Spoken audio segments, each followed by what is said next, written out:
আসসালামু আলাইকুম ফ্রেন্ডস, আশা করি সবাই ভালো আছেন। আর একজন চ্যানেল থেকে জাকিরে চলে আসলাম নতুন একটা নিউজ নিয়ে।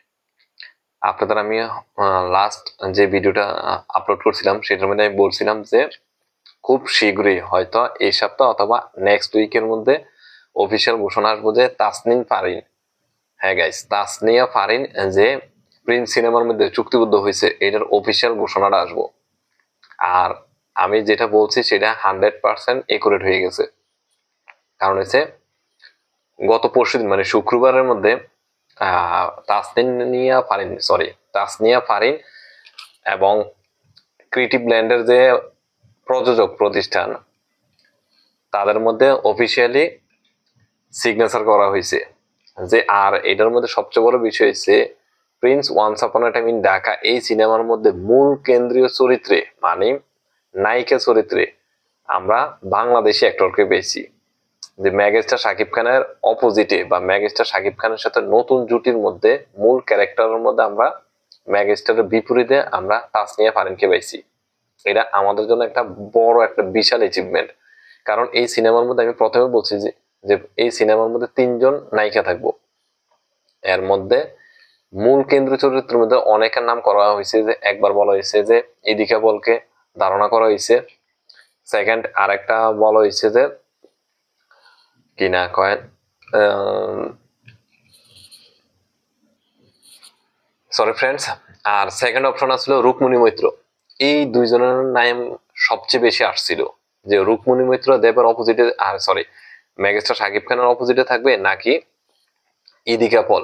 আর ইদিকা পলটা নিয়ে তো বাংলাদেশের অনলাইন নিউজ যত নিউজ গুলো আসছিল সবাই বলে বলছিল যে 38 লক্ষ টাকায় সিগনেচার করা হয়েছে ইদিকা পলকে। পরবর্তীতে ক্রিয়েটিভ ব্র্যান্ড তাদের অফিসিয়াল ফেসবুকে এই ঘোষণাটা যে মিথ্যা এই জিনিসটা তারা আপলোড করছে। আর আমি তারপরে এই জিনিসটা নিয়ে ভিডিও আপলোড করছিলাম, কারণ আমি জানি যে অনেক মানুষ বা অনেক ইউটিউব চ্যানেল গুলো যারা ইদিকা পলের এইটা নিয়ে অনেক ভিডিও করছে, কারণ কি শুধু ভিউ পাওয়ার জন্য। কিন্তু আমি আসলে 100% একুরেট ভাবে না হইলেও বা 90%-এর উপর যদি শিওর হই তাহলে আমি কোনো ভিডিও করি। আর এখন আমি আপনাদের কাছে যে জিনিসটা শেয়ার করলাম সেটা হলো 100% অফিসিয়াল ঘোষণা যে এখন আমরা মেগাস্টার শাকিব খানের বিপরীতে প্রিন্স সিনেমায়, যেটা আমাদের সামনে 2026 সালের রোজার ঈদে রিলিজ পেব, ওই ঈদের মধ্যে আমরা মেগাস্টার শাকিব খানের সাথে নতুন জুটি হিসেবে তাসনিয়া ফারিনকে পাচ্ছি। আর তাসনিয়া ফারিনের লাস্ট যে সিনেমাটা গেছে ইনসাফ, ইনসাফ সিনেমাটা আপনারা যদি দেখেন তাহলে বলতে পারবেন যে তার মধ্যে নায়িকা হওয়ার যতটুকু গুণাগুণ প্রয়োজন সম্পূর্ণ জিনিসটা তার মধ্যে আছে।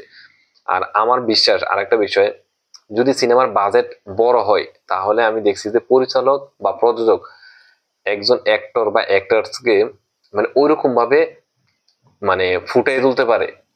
আর আমি খুব খুব বিশ্বাসী, কারণ যেহেতু প্রিন্স সিনেমাটার বাজেট হিউজ মানে 20 কোটি প্লাস, এই সিনেমাটার মধ্যে তাসনিয়া ফারিন তার সর্বোচ্চ দিয়া চেষ্টা করবো যে আমাদের মনোরঞ্জন দেওয়ার জন্য। আর আমি 100% আপনারা এই জুটিটা যেমন ইদিকা পল এবং আমাদের মেগাস্টার শাকিব খানের জুটিতে সবাই যেভাবে মানে লুফে নিছে, ঠিক সেম টু সেম বা তার চেয়েও বেশি হইব যে তাসনিয়া ফারিনকে মেগাস্টার শাকিব খানের সাথে মানে এই নতুন জুটিটা মানে একটা ব্লাস্ট করব, এতটুকু আমি শিওর বলতে পারছি। আর বাকি যে দুইজন নায়িকা, এই দুইজন নায়িকা কে হতে পারে আপনারা কমেন্টসে জানাবেন। কাকে দেখলে বা মেগাস্টার শাকিব খানের বিপরীতে কাকে দেখলে আপনারা সবচেয়ে বেশি মানে পছন্দ করবেন বা সবচেয়ে বেশি আনন্দিত হইবেন। এইটার যখন আমি অফিসিয়াল কোনো ঘোষণা আসবো তখন আমি আপনাদের সাথে অবশ্যই শেয়ার করবো যে বাকি দুইজন নায়িকা কে হতে পারে। এর মধ্যে খুব সম্ভবত দুইজন নায়িকা কলকাতার হইতে পারে। আশা করি চ্যানেলটার পাশে থাকবেন। সবাই ভালো থাকুন, আল্লাহ হাফেজ। আর চ্যানেলটা অবশ্যই অবশ্যই সাবস্ক্রাইব করে দেবেন এবং লাইক এবং কমেন্টস করবেন। আপনাদের ভালো লাগা এই বাইটার জন্য যথেষ্ট। আল্লাহ হাফেজ, সবাই ভালো থাকুন।